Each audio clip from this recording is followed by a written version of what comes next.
पत्नी को बताया देवी, खेसारी लाल यादव का बड़ा बयान। अब काजल राघवानी से नहीं देंगे साथ।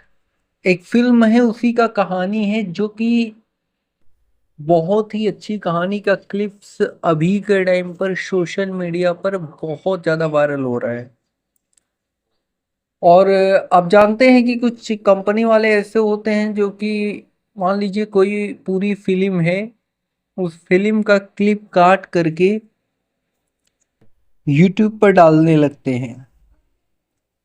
जी हाँ, यूट्यूब पर डालने लगते हैं और व्यूज बहुत ज्यादा देखने को मिलते हैं। कम व्यूज तो कभी भी देखने को नहीं मिलेंगे, जब भी मिलेंगे काफी भर भर के व्यूज मिलते हैं। अगर कोई फिल्म का क्लिप डालता है, काफी अच्छी फिल्म है, जाकर के देखिएगा। 12 मिनट 51 सेकंड का क्लिप्स है, यूट्यूब पर ही आपको मिल जाएगा।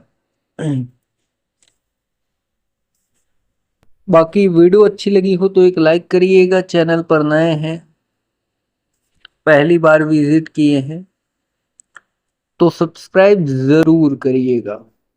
धन्यवाद दोस्तों।